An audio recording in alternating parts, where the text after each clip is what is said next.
నమస్తే, welcome to India news. Allu Arjun case రోజుకొక మలుపు తిరుగుతోంది. తాజాగా ప్రెస్ మీట్ పెట్టి ఆయన చేసినటువంటి వ్యాఖ్యలపై పోలీసులు అయితే మళ్ళీ ఆయన్ను విచారణకు పిలిచారు. ప్రస్తుతం ఆయన చిక్కడపల్లి పోలీస్ స్టేషన్లో విచారణ జరుగుతుంది. ఆయన కొన్ని ప్రశ్నలకు సమాధానాలు చెప్పలేదు. మళ్ళీ సీన్ రీకన్స్ట్రక్షన్ కోసం సంధ్యా థియేటర్కు ఆయన తీసుకెళ్లే అవకాశాలు ఉన్నట్టు తెలుస్తోంది. మరి దీనికి సంబంధించి మరిన్ని వివరాలు తెలుసుకుందాం. మనతో పాటు ఉన్నారు సీనియర్ జర్నలిస్ట్ దుర్గా కుమార్ గారు. నమస్కారం. నమస్కారం మగవారిని మన వీక్షకులకు. సార్, అల్లు అర్జున్ తన గుయి తానే తవ్వుకున్నట్టు కనిపిస్తుంది సార్. మొదటి నుంచి కూడా ఇది ఈగోస్కి పోయినట్టు కనిపిస్తుంది, కానీ ఎక్కడా కూడా ఆయన నా వైపు నుంచి తప్పు ఉంటే నేను సరిదిద్దుకుంటానన్న మాట మాట్లాడుంటే ఈ పరిస్థితి ఇంత దూరం వచ్చుండేది కాదేమో. సో ఇప్పుడు మళ్ళీ సీన్ రీకన్స్ట్రక్షన్, ఆయన పైన ప్రశ్నల వర్షం కురిపించడం, సో ఇదంతా అవసరం అంటారా అల్లు అర్జున్కి? సో ఏం జరుగుతుందంటారు ఈ కేసులో? ముందట ఏం జరగబోతుందంటారు? మీరేం చెప్తారు? అల్లు అర్జున్ ఇప్పుడు వరకు ఈ సినిమాల్లో పాన్ ఇండియా హీరో, లేకపోతే ఐకాన్ హీరో, ఇంకేయో రకరకాల విశ్లేషణలతో హీరో అని చెప్పారు కదమ్మా. సినిమాల్లో నటించాడు, నటించడం ద్వారా పేరు ప్రఖ్యాతులు సంపాదించాడు, లక్షల కోట్లు ఆర్జించారు కుటుంబం. వాళ్ళు నిజ జీవితంలో కూడా నటించడం మొదలుపెట్టారు. అది తేడా కొట్టింది. ఇప్పుడు నిజ జీవితంలో వాస్తవాలు మాట్లాడాలి, ఇక్కడ నటించడానికి ప్రయత్నించాడు అతను, అది వికటించింది. ఎప్పుడైతే ఆయన ఒక ముఖ్యమంత్రి చెబుతున్న విషయాలన్నీ అబద్ధాలని, తర్వాత ఒక పోలీసు వ్యవస్థ ఒక అనవసరమైన వ్యవస్థ, లేకపోతే అబద్ధాలు చెప్పే వ్యవస్థ, లేకపోతే ఒక నిర్వీర్యమైన సంస్థ అనే విధంగా మాట్లాడాడు. అంటే ఒక ప్రభుత్వ ఉనికినే ఆయన ప్రశ్నించాడు నిజ జీవితంలో. అది ఎవరు కూడా క్షమించలేకపోయారు. తర్వాత అంత ట్రాజిడీ జరిగితే నాకు తెలియదని నటించడానికి ప్రయత్నించాడు. 48 గంటల పాటు ఆ అమ్మాయి చనిపోయిందని తెలియదంటే ఎవరన్నా నమ్ముతారది? టీవీలు, సోషల్ మీడియాలో హోరెత్తిపోయింది. అట్లాగే ఆయన నాకు పోలీసులు ఇన్ఫర్మేషన్ ఇవ్వలేదని ఒక అబద్ధం చెప్పాడు. తర్వాత సినిమా చూస్తూ ఉండగా కూడా పోలీసులు లోనకి వెళ్ళి చెప్పాలని ప్రయత్నిస్తే ఈయన తెచ్చుకున్న బౌన్సర్లు ఎలవ్ చేయలేదు. ఈ రకంగా తను అన్ని రకాలుగా తప్పు తన వైపు పెట్టుకుని, తర్వాత ఊరేగింపుగా రావటం ఓపెన్ టాప్ కారులో, తర్వాత వెళ్ళిపోతూ కూడా ఇవన్నీ కూడా నిన్న ఆయన నిజ జీవితంలో నటించడం అనేది ప్రజలు జీర్ణించుకోలేకపోయారు. తర్వాత పోలీస్ వ్యవస్థ కానీ, లేకపోతే ప్రభుత్వ వ్యవస్థ కానీ, రాజకీయ నాయకులు కానీ, మేధావులు కానీ, సామాన్య ప్రజలు కానీ ఎవ్వరు కూడా ఇంతకుముందు అల్లు అర్జున్ కుటుంబం మీద ఉన్న గౌరవం మొత్తం వాళ్ళే తీసేసుకున్నారు. వాళ్ళు అన్ని అబద్ధాలు మాట్లాడుతూ డబ్బులు వచ్చినాయి కాబట్టి మేము ఏది మాట్లాడినా చెల్లుతుంది అనుకోవటం వాళ్ళు చేసిన పెద్ద పొరపాటు. అది జీవితంలో సరిదిద్దుకోలేని ఒక తప్పుగా పరిణమించింది. వాళ్ళ మామగారు వెళ్ళి, ఆయన కూడా కాంగ్రెస్ పార్టీ లీడర్ అయినప్పటికీ కూడా నిన్న ఆమె అక్కడ రూపాదాస్ మున్షిని కలిసి ఏదో కొంత ఫ్యాషిఫై చేయాలన్నప్పటికీ కూడా ఇది ప్రభుత్వానికి ఒక ప్రతిష్టాత్మకంగా తయారైంది. ప్రభుత్వ ఉనికి అటు అరవింద్ అల్లు అర్జున్ వాళ్ళ ఉనికి అనే ఒక మీరు అన్నారు సరే, ఇగో కాదు అసలు వాళ్ళు మాట్లాడిన తీరు. ఈ ప్రభుత్వం అసమర్థ ప్రభుత్వం, పనికిరాని ప్రభుత్వం, ఈ పోలీస్ వ్యవస్థ పనికిరాని వ్యవస్థ, వాళ్ళు అబద్ధాలు మాట్లాడుతున్నారని చెప్పారు. వాళ్ళకి అబద్ధాలు మాట్లాడాల్సిన అవసరం ఏముంది? నువ్వు ఇంత ప్రొటెక్షన్ తీసుకుని వచ్చి పోలీసులు కూడా దూరంగా నెట్టేసే పరిస్థితి, జనాన్ని నెట్టడం ఒక ఎత్తు, పోలీసులు కూడా నెట్టేసేటంత వ్యవస్థను వీళ్ళు రూపొందించుకున్నారు. సినిమా వాళ్ళు మరో ప్రపంచంలో బతుకుతున్నారు. ఇందుకు 2 ఉదాహరణలు చెప్పొచ్చు. ప్రతి వాళ్ళు ఇట్లా ఉపయోగిస్తున్నారు. మొన్న మోహన్ బాబు కుటుంబ అంశం విషయంలో కూడా ఒకళ్ళు 40 మంది బౌన్సర్లు తెస్తే ఇంకొకళ్ళు 50 మంది బౌన్సర్లను తీసుకొచ్చారు. అట్లాగే నిన్న ఈయన ఒక 50-60 మంది బౌన్సర్లు పెట్టుకుని సంధ్యా థియేటర్కి వచ్చాడు. సంధ్యా థియేటర్కి వచ్చి ఒక అల్లకల్లోలను సృష్టించారు. అసలు ఎవరన్నా జ్ఞానం కలిగిన వ్యక్తి అయితే అంత రష్గా ఉండి తొక్కిసలాట అవుతుందని పోలీసులు రిటర్న్గా సమాధానం ఇచ్చినప్పుడు అది సంయమనం పాటించాలి. లేదు అంటే తను సింపుల్గా గుర్తుపట్టలేనంత ఇదిగా తన సినిమాకి రాదలుచుకుంటే ఒక్కడగా ఏదో మారువేషంలో, ఆయన ఎలాగూ నటుడే కదా, మారువేషం వచ్చి మామూలుగా కూర్చుని మామూలుగా వెళ్ళిపోతే అల్లు అర్జున్ అట్ట వస్తాడని ఎవడనుకుంటాడు? ఇంతమంది నువ్వు వచ్చి నీ ఉనికి అందరూ చూడాలి, అల్లు అర్జున్ వచ్చాడని ఎగబడాలి, ఆ క్రేజ్ చూసి ఈయన పొంగిపోవాలి. నేను ఒక పాన్ ఇండియా హీరోని, చాలా పెద్ద ఇండియా అని చెబుతున్నాడు కదా అరవింద్. అసలు ఇంతవరకు భారతదేశ చరిత్రలో ఇది ఒక నూతన శకం అని అయి ఉండొచ్చు. వాళ్ళకి అంత డబ్బులు వచ్చి ఉండొచ్చు. ఫేమ్గా వచ్చిందా లేదా అది నేను చెప్పలేను. ఎందుకంటే ఒక మగలర్ని కీర్తిస్తూ సినిమా తీసిన కథాంశం, దాన్ని ప్రభుత్వాలు కానీ ప్రజలు కానీ అంత అభినందిస్తారా అని నేను అనుకోలేను. ఎందుకంటే ఏదైనా కథాంశం కూడా ఒక సందేశాత్మకంగా ఉండాలి, దేశానికి ఉపయోగపడేటట్టుగా ఉండాలి, యువతని మంచి మార్గంలో పెట్టేటట్టుగా ఉండాలి. వాళ్ళని కనుక స్మగ్లర్లు అవ్వండి, లేకపోతే గంజాయిలు తాగండి, కొట్లాడుకోమని హింస, ఇలాంటి సినిమాలు కాదు కదా. అవి డబ్బులుగా ఇవ్వచ్చు, కానీ సమాజం మీద ఎంత చెడు ప్రభావం చూపుతాయి అన్నది వాళ్ళకి అక్కర్లా, కేవలం డబ్బు సంపాదించడానికి. ఇంతవరకు నేను ఆశ్చర్యపోతున్నా. మరి నిన్నెవరో ఒక పోలీస్ ఆఫీసరు, ఒక సస్పెండెడ్ పోలీస్ ఆఫీసరు చాలా యాదృచ్ఛికంగా అనేక అంశాలు మాట్లాడాడు. ఇదేమన్నా నర్తనశాల సినిమానా అన్నాడు, సింపుల్గా అన్నాడు. నేను కూడా మొన్న ఈ మధ్య నర్తనశాల చూసా. అది నిజంగా నర్తనశాల సినిమా చూస్తుంటే వేరే లోకంలోకి వెళ్ళిపోతాం.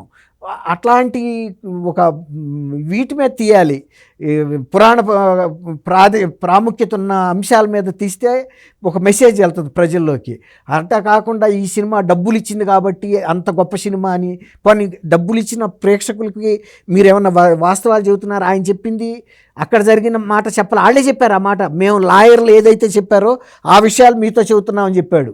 అక్కడ మనం గమనించాల్సింది ఏంటంటే వాళ్ళు నటిస్తున్నారు తప్ప జీవించట్లేదు. ఒక నిజమైన హీరో అయితే అక్కడ జరిగిన వాస్తవాలను వాస్తవంగా చెప్పాలి. పరిణామాలు ఏమన్నా రాని, ఎస్ నేను పోలీసుల దగ్గరికి వెళ్ళిపోతాను. సినిమాల్లో చూస్తాం కదా, హీరోలు ఎంత ఉదాత్తంగా వెళ్ళిపోతారు. నేను చేసిన తప్పుకి నన్ను ఉరేయండి అని కూడా ఎక్కుతారు. సద్దాం హుస్సేన్ కూడా ఉరి తీస్తున్నప్పుడు తను చేసిన తప్పుని గౌరవంగా తీసుకున్నాడు ఆ శిక్షను నవ్వుతా, అంతేగాని ఒడికిపోలా. లేకపోతే కొడుకుని కారెక్కరా అంటే తండ్రి కూడా వచ్చి పరిగెత్తుకుంటా కారెక్కే పరిస్థితి ఉండకూడదు. ఎవరు చేశారో వాళ్ళు వాటిని ఫేస్ చేయాలి, అంతేగాని మేము తప్పులు చేస్తాం కానీ శిక్ష దగ్గరికి వచ్చేటప్పటికి మేము తప్పించుకుంటాం అనేది తీరుగా మాట్లాడారు. నిన్న లాయర్లు చెప్పిన మాట అసలు దానికి ఏమైనా విలువ ఉంటుందా? నువ్వు అక్కడ ఉన్నావు, వాస్తవ పరిస్థితులు చెప్పు. అక్కడ ఉన్నది కూడా నీ అభిమానులే, మొత్తం బయట ఎవరు లేరు, నీ అభిమానులు, నీది కుటుంబ సభ్యులు. అలాంటి వాళ్ళని మభ్యపెట్టి వాళ్ళ నీ సేఫ్టీ నువ్వు చూసుకున్నావు, కానీ నీ అభిమానుల సంక్షేమం నువ్వు చూడలా. లాయర్లు ఎంతవరకు చెప్పారో అంతవరకే మాట్లాడుతున్నావు అని చెప్పారు. అట్లాంటప్పుడు అసలు ప్రెస్ కాన్ఫరెన్స్ పెట్టడం ఎందుకు? మీరు వాస్తవాలు చెప్పాలి. ఎస్ నేను ఇది చేశాను, ఇది చేశాను, ఇది చేశాను. వాస్తవాలు చెప్పిన ముఖ్యమంత్రిని ఒక అబద్ధాల కోరుగా చిత్రించాడు ఆయన. ఇప్పుడు వాళ్ళ చిక్కడపల్లి పోలీసులు పిలిపించారు నోటీస్ ఇచ్చి, ఎందుకంటే వాళ్ళు షాక్ తిన్నారు. ఒక వ్యక్తి ఇన్ని అబద్ధాలు ఒక ప్రెస్ కాన్ఫరెన్స్లో ఎలా చెబుతాడు, ఒక వ్యవస్థ మీద, ఒక ప్రభుత్వం మీద.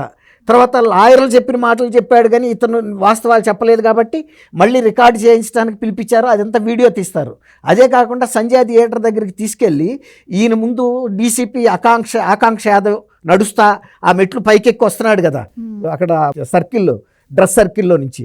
మరి ఈయన డీసీపీ అయినా ఆ టైం ఎప్పుడు రాత్రి 12:30కి ఆయన, మరి ఎవరో పోలీస్ అధికారులు నీ దగ్గరికి రాలేదన్నావు కదా, మరి డీసీపీ వచ్చాడు కదా. అంతకుముందు పోలీస్ అధికారులు వెళ్తున్నప్పుడు మీ బౌన్సర్లు ఆపారు కదా. ఇవన్నీ కూడా అక్కడే ప్రూఫ్ చూపిస్తారు.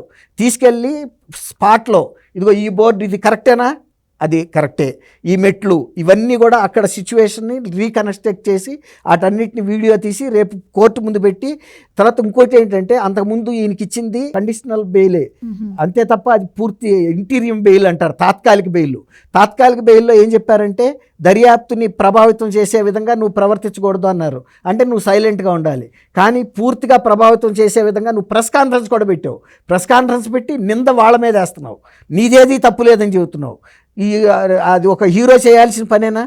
చేసింది ఒప్పుకునే ధైర్యం లేనప్పుడు నువ్వు ఎట్లా హీరో అవుతావు? నీకు ఎంత డబ్బు ఉంటే ఉండొచ్చు. తర్వాత వ్యవస్థలో నువ్వు తీసుకొచ్చిన 50 మంది బాధ్యత రాహిత్యంగా తొక్కిసలాటకి ఆ అమ్మాయి చనిపోవటానికి కారణమయ్యారు, కానీ ఆ బిడ్డను రక్షించే బాధ్యత కూడా పోలీసులు తీసుకున్నారు, అడ్మిట్ చేశారు. ఇదంతా జరిగిందని నీకు వాళ్ళు వచ్చి నీ చెవిలో చెప్తే నాకు తెలియలేదు 48 గంటల తర్వాత నాకు తెలిసింది అంటున్నాడంటే పోలీస్ అధికారులు చెప్పింది ఈయనకి వినపడకపోవటానికి నేను చెవుడు ఉందా ఇంకేమన్నా? తర్వాత అట్లాగే రేవంత్ రెడ్డి కూడా అడిగాడు కదా, బిడ్డేమో అసలు బాధితుడు హాస్పిటల్లో ఉంటే ఈయన జైల్లోకి ఇలా వెళ్ళాడు వచ్చాడు, ఆయన కాలిపోయిందా, కన్ను పోయిందా, కిడ్నీ పోయిందా అని అడిగాడు కదా. అది అడగటం తప్ప? ఇప్పుడు వాళ్ళు వెళ్ళటానికి కూడా అర్థం ఉండాలి కదా. జైలుకి ఏమన్నా జాతీయ సమస్యల మీద పోరాడి వెళ్ళాడు ఆయన? ఒక మహిళ మరణానికి కారణం, ఒక బిడ్డ సావు బతుకుల్లో వెళ్ళటానికి కారణమే వెళ్ళాడు ఒక క్రిమినల్ కేసులో. దానికి క్యూ కడతారా వీళ్ళందరూ? ఆయన అడిగినట్టు వీళ్ళకి ఏమన్నా బుర్రా బుద్ధి ఉందా, జ్ఞానం ఉందా? వీళ్ళు అట్లాంటి హీరోలు చేసిన సినిమాలు చూడాలంటే ముందు ప్రజలు జ్ఞానం తెచ్చుకోవాలి. వాళ్ళకి ఏమన్నా జ్ఞానం ఉండ వ్యక్తులా అని వెళ్ళి బిడ్డను చూసి రావాలి. ఒక రాజేంద్ర ప్రసాద్ అతను జగపతి బాబు చెప్పాడు, నేను వెళ్ళి చూసి వచ్చాను, ఆయన పబ్లిసిటీ కూడా ఇచ్చుకోవాలి. వీళ్ళు అడిగినప్పుడు ముఖ్యమంత్రి వీళ్ళు ఎవరూ వెళ్ళలేదన్నప్పుడు అయ్యా నేను వెళ్ళొచ్చానని చెప్పాడు. జగపతి బాబు వీళ్ళందరంతా మెగా హీరో కాదు, కానీ మానవత్వం ఉందని ఇప్పుడు తనకి మనకు అర్థమైంది. కనీసం కనీసం వెళ్ళొచ్చాడు. అదేమి పెద్ద ఆయన మీడియాలో చెప్పుకోలేదు, ఫోటోలు వేయించుకోలే. కానీ వీళ్ళు మాత్రం ఆయన దగ్గరికి వెళ్ళి అన్నీ కూడా మీడియాలో ప్రచారాలు చేసుకున్నారు. ఎందుకు? తర్వాత అరవింద్ 70 ఏళ్ల ప్లస్ వయసు ఉన్న వ్యక్తి, ఒక అన్నీ చూసిన వ్యక్తి, కనీసం ఇంత దుర్ఘటన జరిగినప్పుడు నా కొడుకు ఈ ప్రవర్తన, వేషభాషలు, హావభావాలు ఇట్లా మాట్లాడుతున్నాడు, చాలా క్యాజువల్గా మాట్లాడాడు. అసలు రెండో ప్రెస్ కాన్ఫరెన్స్ లేకపోతే ఇష్యూ సద్దుమణిగేది. కానీ వ్యవస్థల్ని, ప్రజల్ని, ముఖ్యమంత్రిని తప్పు పట్టేటప్పటికి ఇది ఇంత ప్రేరేపితం అయింది, ఎక్కువైంది. అంటే డబల్ అయింది ఎఫెక్టు. ఇది తగ్గదు కూడా. ఎందుకు తగ్గదంటే ఇది ప్రభుత్వం మీద అంత నింద వేసినప్పుడు ప్రభుత్వం ప్రూవ్ చేసుకోవాలి. వాళ్ళు తాత్కాలిక బెయిల్ని రద్దు చేయమని అడుగుతారు. ఇవన్నీ కూడా రీకన్స్ట్రక్ట్ చేసిన సీన్లు, ఇప్పుడు ఇతన్ని ఇంట్రాగేట్ చేసినప్పుడు అన్నిటికీ మౌనమే సమాధానం. ఎందుకంటే చెప్పలేడు. తను ఏమనుకున్నాడంటే నేను నా ఇంట్లో కూర్చున్నాను, నేను ఏదైనా మాట్లాడవచ్చు, మీడియా అంతా కూడా వచ్చేసింది, నేషనల్ మీడియా, ఇంటర్నేషనల్ మీడియా అనుకున్నాడు. కానీ వాస్తవాలు ఇవే. అందులో నువ్వు జరిగింది ఒకటి, నువ్వు చెప్పింది ఒకటి, నీ లాయర్లు చెప్పింది నువ్వు చెప్పావు, కానీ జరిగింది ఏంటో నీ ఆత్మకు తెలుసు. ఇవాళ వాళ్ళు పోలీస్ అధికారులు అక్కడ తీసుకెళ్ళి ఆ వీడియోలు చూపించినప్పుడు నువ్వు కాదనలేవు. వాళ్ళే చెప్పారు, మేము లాయర్లు ఇచ్చిన ఆదేశాల ప్రకారం, వాళ్ళు ఇచ్చిన సూచనల ప్రకారం మాట్లాడుతున్నామని. కరెక్ట్ అది? ఇప్పుడు లాయర్లు ఎవరు? లాయర్లు అక్కడ ఉన్నారా? నువ్వున్నావు, నీ ప్రేక్షకులు, నీ అభిమానులు ఉన్నారు అక్కడ. సంజయ్ థియేటర్ అది. లాయర్లు మాట్లాడిన మాటలు మాట్లాడాడంటే ఇక ఆయన వ్యక్తిత్వం ఎంత గొప్పదో ప్రజలే అర్థం చేసుకోవాలి. థ్యాంక్ యూ థ్యాంక్ యూ అమ్మ గోవర్ధని, మన వీక్షకులు. Please subscribe to Leo News for more videos.